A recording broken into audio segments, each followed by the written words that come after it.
Well, hello there, my tomorrow's leaders. Welcome back to the show today. Another great episode planned for you. I hope you're enjoying your year so far as it whips into March. Unbelievable. I'm looking outside my window at my tree in my front yard that's blooming. It's got flowers and stuff on it. Looks really nice. I love this. This time of year starts to get fantastic. Goodbye 0-degree weather.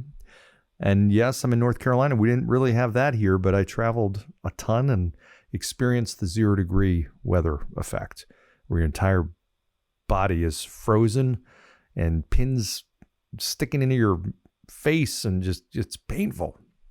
So warm weather is to come upon us soon. Okay, first things first. I don't have any guesses yet on the last episode's riddles.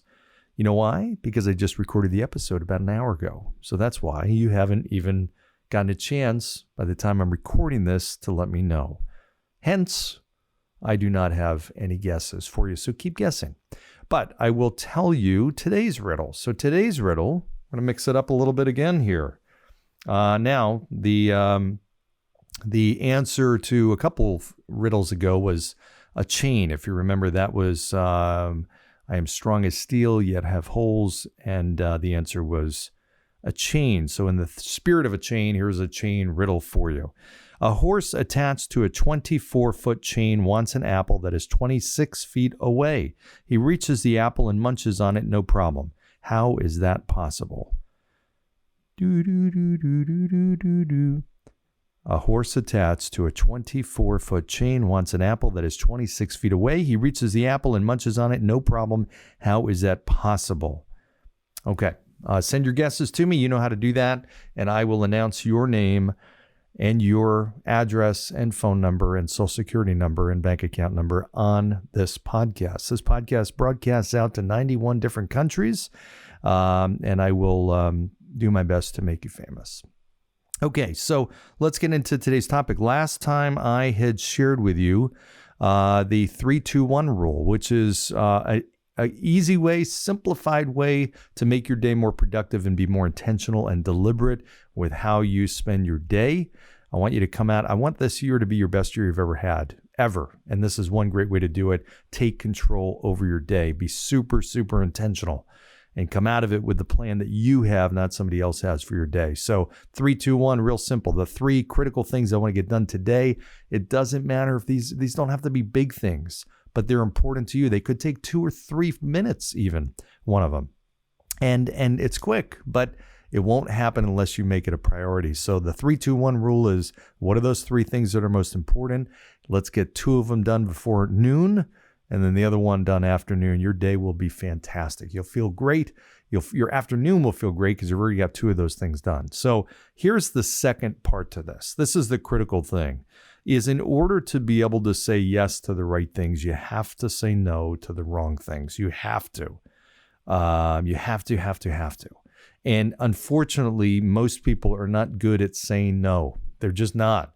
We're asked to do something, we say yes. An idea comes to us. And we feel like, okay, let's take some action on it. There's something that seems like, okay, if I invest time, hey, this is going to make me money or make things easier or get production going better or move us in the right direction. But we don't realize or think enough about the cost or the expense of doing that. There's always a cost. If I invest time, it's the opportunity cost. What else could I have been doing with that time? Doesn't matter if I'm bringing a return from what I'm investing time. It doesn't mean it's a great investment, just like anything else. If I invest $10,000 and I make $1, that doesn't mean it's a great investment. If I invested a dime and I made $1, it does, but it's all based on what I'm putting into it, right? Versus what I'm getting out of it. So the concept is we have to be great and better at saying no. And I'm guilty. I'm raising my hand right now saying I've not always been good at this at all. I've been horrible at times, periods of time in my life, taking on too much stuff. And this happened actually not that long ago. I remember when I had left my nice cushy corporate role back in Boston to start my business doing leadership consulting. This was back 3 years ago. And one of my hidden passions and And things that I've always thought about, wow, this would be really cool to get into is voiceover work. I wanted to be a voiceover artist. I wanted to do lots of things. I wanted to be the movie promo guy. Starts Friday at a theater near you. I wanted to do anything. I don't know, whatever it was. And I've done a lot of studying and looking at how to get into that business. I just thought it was kind of cool. Like, what a cool little, whether it was a side hobby or something, do it in retirement, whatever. Well, I had an opportunity when I first launched my business to do an audiobook. And I thought, wow, that'd be phenomenal. I'd love to do an audiobook on Audible, which I use. Audible, fantastic. So it was literally to narrate a book. And I'm like, what a cool project. What a great way to kind of break into this and learn this business. And so it wasn't a lot of money. It was like $500 to do this book. And I'm thinking, okay, whatever, a lot of money, not a lot of money, but I'm thinking, okay, it's $500, do it. It's not for the money, really. It's for the experience. Cool. And I knew it wasn't going to be an easy thing, but I'm like, okay, well, how long would it take me to read a book? Well, a lot longer than I would have thought. It took me to do this audio narration.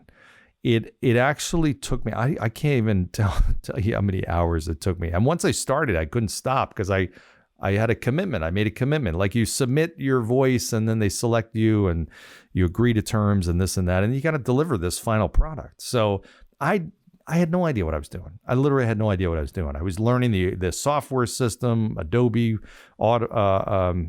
Premiere. I was learning all this kind of stuff. And I'm trying to figure this thing out as I go. It took me, I'm going to tell you, probably 100 hours. And it was an ungodly amount of time. I mean, it was literally just, it took me so much. I don't remember exactly how much, but it was something like that. And I finally got it done. And the dummy, knucklehead, whatever, never even paid me. So that was the end of kind of a scam artist. I looked them up afterwards, which I should have looked them up before. So I never got paid for it, which was disastrous. So I wish you could hear it because it would be really cool, but now it's not even out there. It was, I don't know, whatever. So it was a futile task. But I will say I learned a lot.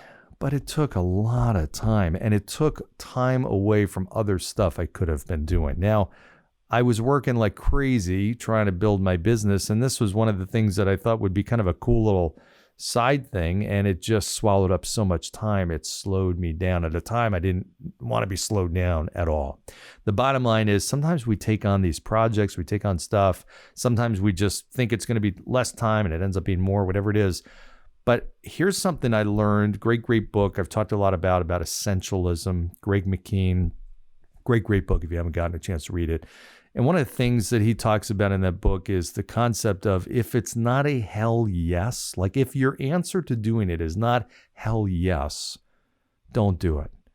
And that's the concept here that I want to talk about is you have to really be good at saying no. If it is not an obvious yes, you have to say no, and you have to, as leaders, you got to teach your people to do this too. And you've got to be on the lookout for those things that are really time sucks, that are taking people so much time, that are bringing so little return. I see this in organizations all the time.